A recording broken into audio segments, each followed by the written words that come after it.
Never answer the river at night. In a forgotten corner of the world, there is a village that no map remembers. A place surrounded by thick forest, where the trees grow too close together and the river never dries. No matter the season, the people of this village live by one rule: never go near the river after sunset, and more importantly, never answer if it calls your name. Because the river is not just water, it is something alive, something that listens, something that remembers. Long ago, the elders tried to explain it. They said the river does not speak loudly, it does not shout, it whispers. And the first time you hear it, you will think it is your imagination. The second time, you will think it is the wind. But the third time, it will say your name correctly. And that is when it becomes dangerous.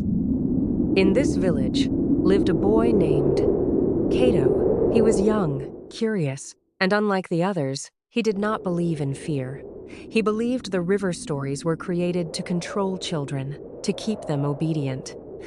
Whenever the elders warned him, he would smile. "If the river wants me," he once said, "let it come and get me itself." The elders did not reply. They only looked at him with sadness, not anger, sadness. One evening, as the sun disappeared and the sky turned the color of ash, something unusual happened. The animals stopped making noise. Even the wind felt like it had stopped breathing. And for the first time in many years, the river became completely still. No ripple, no sound, no movement. It was as if the world was waiting for something. That night, Cato could not sleep.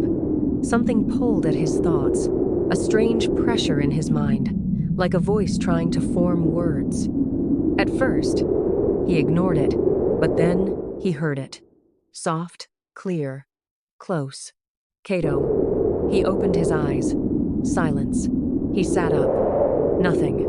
Then again, Cato. This time, it came from outside, from the direction of the river. Against every warning he had ever heard, Cato stood up and walked into the night.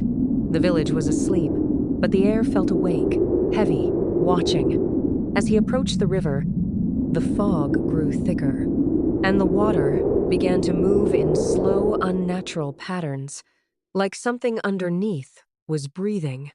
Then he heard a voice, not from the air, not from the wind, from the water itself. "You came!" Cato froze. The river had never spoken before, not like this. Then, from the surface of the water, something began to rise.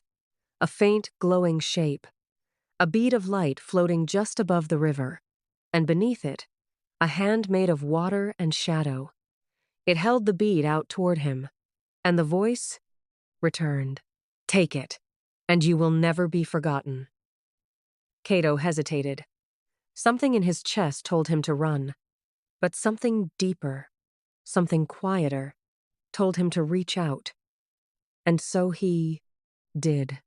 The moment his fingers touched the bead, the world stopped. The sound of the river vanished. The wind disappeared. Even his heartbeat felt distant. Then everything snapped back violently. But something had changed. When Cato returned to the village, nothing looked different. But everything felt wrong. People's eyes lingered too long. Shadows seemed to move when they shouldn't. And sometimes, when he looked at the river from far away, it felt like the river was looking back, waiting. That night, the voices returned, but not just from the river, from everywhere, from behind walls, from inside empty rooms, from places where no one stood. Cato, always his name, always closer. Days passed, and Cato began to see things no one else could see. People's faces would flicker for a moment into something else, something hollow, something drowned. And at night, the river would show him images in its surface, faces, hundreds of them, all staring upward, all silent, all familiar. One evening, the eldest man in the village finally spoke to him. "You touched it," the elder said. Cato froze. "The river does not give gifts," the elder continued. "It only collects debts." Cato stepped back. "What debt?"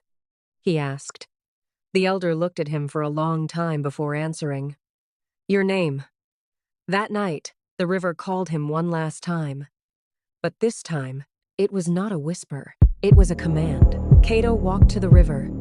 Unable to stop himself, the water was no longer calm. It was alive, waiting. And then it showed him the truth. Beneath the surface were not reflections. They were people.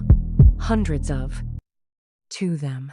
Trapped. Silent. Staring. And among them, Cato saw faces from the village. People who had disappeared over the years. And they were not gone. They were inside the river, still alive. In a place that was not living, the river spoke again. "You thought you were chosen. You were only next." Cato tried to run, but the ground beneath him darkened. Hands of water rose from the ack. Earth, pulling him closer. The wind screamed his name over and over until it no longer sounded like his name. Only sound, only calling, and then silence. The next morning, the village woke up as if nothing had happened. The river was calm again. The elders sat under the tree. The wind moved normally, but Cato's hut was empty. No struggle, no signs, only a small glowing bead. Resting on his bed, still warm, still waiting. And far away, deep inside the river, something new was whispering. A name. Not his anymore. Someone else's. Because the river never stops. It only waits for the next person who thinks they are safe. If you love this video, like and subscribe to this channel.